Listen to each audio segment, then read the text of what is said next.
Hi guys, welcome to Sheria. Sheria is a platform that aims to educate the ordinary Mwananchi about the laws that we can equip and empower you. Today's episode, we're going to tackle matters off-plan purchases. Off-plan purchase is where you're buying property before it has been fully developed. Case in point, most properties or most flats or apartments that are being built outside the outskirts of Nairobi ideally are off-plan, where you're buying based on a promise where they're going to complete either the flat, the apartment, a maisonette, etc. That is what we're calling off-plan and off-plan purchases. It's getting a lot of traction in Kenya because they have a lot of flexible payment plans.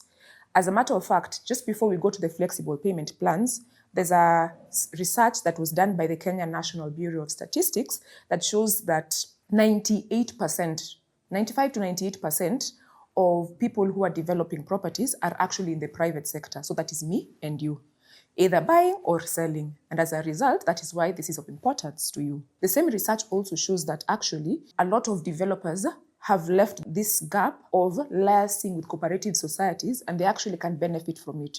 So if you're a developer, actually, that is a tip for you.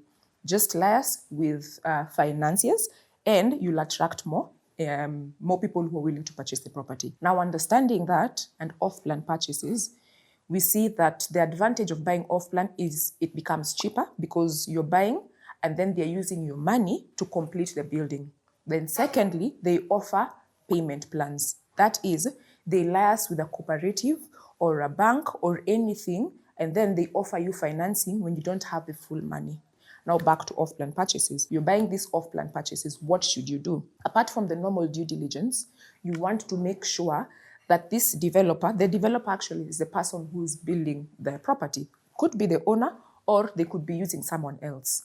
You want to make sure they have gotten the right approval and the approvals have been stamped by the relevant government authorities. So for example, if the property that is being worked on is agricultural property, as per the zoning of that area, they need to have gotten a change of user permission. And again, we have said off-plan purchase is where you're buying per se the promise of the developer through the plans. The first step is to make sure the plans are set. 2, you're doing your normal due diligence. You're going to physically inspect the property. 3, you want to do a search at the relevant land registry to make sure the developers or the owners have legal title. You also want to make sure that they have the mother title or the head title of the property. Case in point, if I'm building a flat or an apartment, there'll be multiple owners. We are going to subdivide. But there's an underlying title, which is what I'm calling the mother title. It's another red flag if the developer does not have the original title or the head title or the mother title.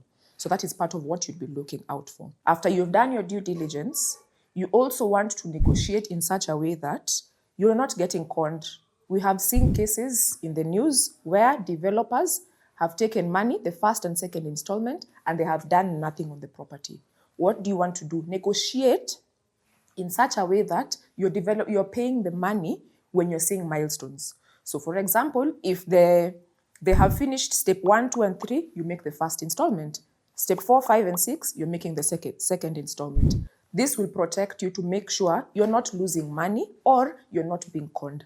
You're just protecting yourself as a mechanism of making sure that the developer is also compliant and they're being held accountable. It's another red flag if the developer is insisting that you make money or deposit so that you can secure your position to the apartment or to the flat where you have not done due diligence or they have not done due diligence.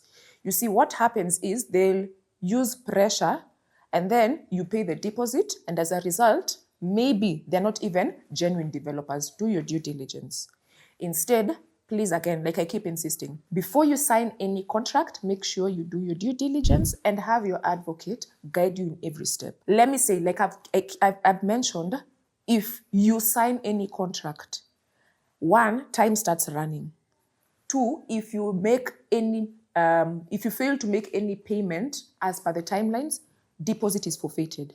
Deposit could be 1.7 million, 17 million, depending on the property you're buying. And 3, time for completion, meaning when we're completing the contract, and if you had negotiated to make payment plans, completion means you should be coming with your full purchase price. So if you have not negotiated, if you have not put into consideration, and you have signed the contract at this particular point, you're bound by it. So we have said when you're buying off-land property again, you're buying property prior to it being completed. This is where you're buying the promise of the developer, and the developer is using your money to complete the contract. We have said the advantage is, one, there are flexible payment plans. They actually liaise with cooperative societies and SACCOs, etc. And then two, you're buying it cheaper because you're buying time value for money, you're buying it prior to it being completed. And then we said you do your due diligence, don't sign anything, and don't make any payment before you've done your due diligence in any transaction. So that's it for today.